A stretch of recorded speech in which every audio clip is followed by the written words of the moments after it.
Okay, sudden just break there because the battery was running down on the grip in the... Why is this not focusing? That's really useful. Okay, it is. Okay, so the battery was running down in my battery grip that I had on the OMD, so I just stopped there and unscrewed the one part of the battery grip. That also came with my bargain OMD deal with a second genuine battery. Okay, so I think we've done the toy cameras. I'll just nip back into them if we find another one, but I think we covered those.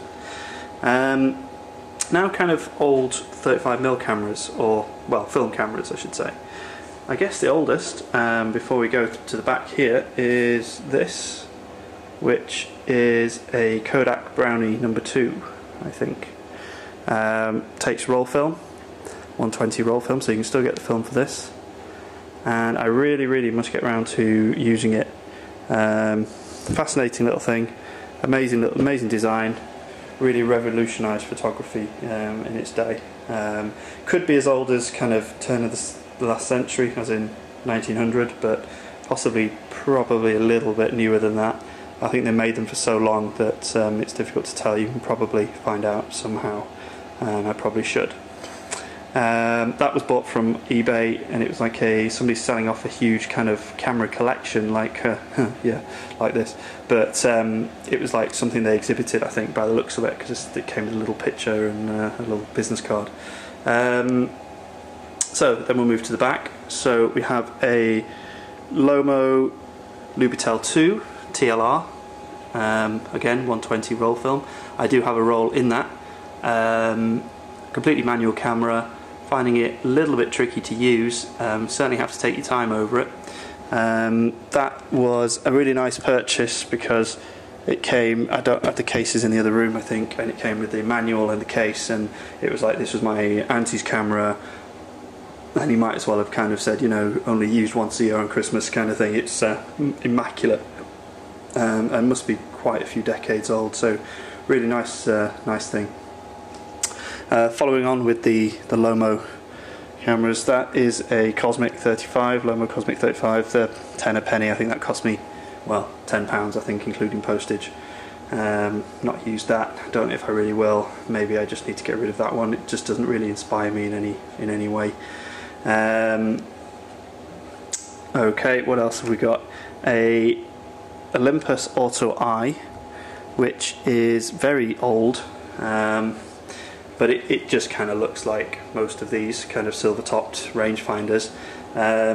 It has a selenium cell meter in it, which is why I've kind of kept the case on, because I think it's probably half dead anyway. It does kind of work, and interestingly, when you push down the shutter halfway, it kind of you get a kind of rolling view of the apertures moving past you in the viewfinder until it settles on the right aperture, or if it's too far one way or the other for the light, you get a kind of notice to turn the shutter speed on the end of the lens to adjust the shutter speed so that you can take a picture. It sort of indicates which way you need to turn, which doesn't make a lot of sense now I've said it, but is quite an interesting design.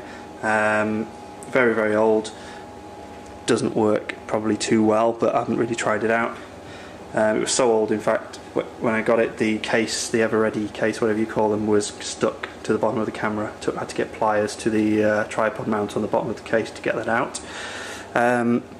You'll kind of see a theme here with these Olympuses, so we'll go through those. An Olympus 35LC, which is a little rangefinder. That one isn't in too good condition because the there we go. The rangefinder is loose. The glass is loose inside. It kind of tips the rangefinder view sort of piece inside, so that's a little bit unwell. A lot of these cameras, the ones without the selenium cells, take mercury cell batteries, which are a pain to get. But you can get equivalents now because mercury batteries are banned. I do have an adapter for some of these to use alkaline batteries that adjusts the voltage inside, supposedly. but you can get away with different types of batteries, zinc air batteries and things like that. We'll skip those two there and just quickly go down these. So we have an Olympus 35RC, which is another little rangefinder by the looks of it, unless that's a fake rangefinder. I don't think it is. Some of these aren't as clever as they look. 35 ECR, so that's an EC with a rangefinder. I think there's an EC without a rangefinder. An ED. I went through a phase of just hoovering these up on eBay whenever they were cheap, and I did not pay a lot for any of these. Some of these are worth quite a bit. There's the 35 EC, so that is a scale focus viewfinder camera without a rangefinder. Most of these take the aforementioned batteries that you struggle to get. I haven't used most of those simply because of the batteries and needing to find the batteries that I probably already have, or the adapter I already have, or what have you. And also just because I've bought far too many cameras, and if it wasn't just convenient to use them straight away as I got them, then they've kind of sat on the shelf, which is bad. So I need to look through these and decide.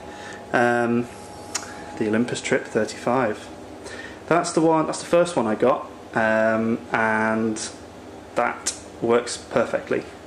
So kind of buoyed on by this perfect working example, I just bought a few more. There's at least one more I have in the next room, which isn't here. There's no point finding other ones on purpose, but there are 3 boxed ones there. I need to look back. I've kept good records of how much I paid for everything, so I need to look back how much I paid for some of these, because some of them I possibly went over the top with, others I didn't. That one I'm pretty sure is the middle one is like immaculately perfect. It's unbelievable, down to the box, to everything inside is just beautiful condition. I did a video on it, in fact, so you can go and look at that. Really nice condition, just immaculate. So really I just need to kind of sell the other 2 and make some profit, because who needs 3 boxed Olympus Trip 35s? As I say, there's 3 there, 4 is plus, oh look, there's another one right in front of it. 1 or 2 of these have issues where the selenium cell might be off, or it might, I think most of them actually, it's possibly more just slightly dodgy shutter mechanism. That is a silver one, so that's obviously an early one, silver button on the top. Not that this will ever focus, but you'll see, same thing. So that's 1, 2, 3, 4, 5, and I have another one in the other room, so that's 6. Need to get rid of some of those pretty urgently. Kind of, I suppose, some ways the replacement for the Olympus Trip 35 in the 80s was these things. The Olympus XA series. That is an XA2. Bought that at a local camera shop for about £10–15 with the flash, which was a great deal compared to what you generally get them for on eBay, I think. Really nice sharp lens, really nice. I have used that, and I have a boxed one there as well in its little case with its manual, just because I think I have at least 1 more of those as well. So again, need to get rid of some of these. I have one that doesn't work, I noticed, because I sold it not having tested it, and I got it back, and sure enough it doesn't work. We'll just go to this one just because it's in front. This is a Prinz 35 Auto, and it's crap. I've not tested it out, but there's just nothing inspiring about it at all, to be honest. Maybe I will try it, I will, but no idea why that was bought. We've been through the Olympus kind of line, so we'll just jump back to the back here where we have a Canonet 28 rangefinder that is missing a front piece off the lens barrel, but isn't really going to affect it. And there's the battery, somebody's helpfully written on what we need. Again, battery issues there, so I haven't used that one. This is a Petri 7S2. I have used this because it's a selenium cell and it worked perfectly well. Not as much could be said for my focusing abilities, but it worked perfectly well. Rangefinder focusing, nice camera, a bit chunky, but works nicely. Okay, so we'll jump forwards again. The Yashica Electro 35, I think this is a GT, possibly. There's quite a few of these slightly different models, and there's very little difference between them. Kind of was curious about these because there were people who rave about them. Saw one cheap, thought, yeah, I'll get it. Loaded it with film, carried it around for a good week or two, and when I finished the roll realised I hadn't loaded it properly, and therefore gave up in frustration and haven't gone back to that one yet. It's big and it's heavy, which kind of detracts from its usefulness. This is another Canon rangefinder, Canonet Junior. Not much to say about that. I can't remember if that one's in tip-top condition or not. There may be one that suffers slightly as well. A Minolta 7S, I think. I've done a video on this, so go and have a look at that video. I can't bother to get that out. Haven't used that either yet, though, guiltily. And this is a Voigtlander Vito C, which just again, they're quite common. Interesting shutter there. You push that down to fire the shutter. Very kind of manual camera. The instructions are tucked in the back there, which I thought was quite nice.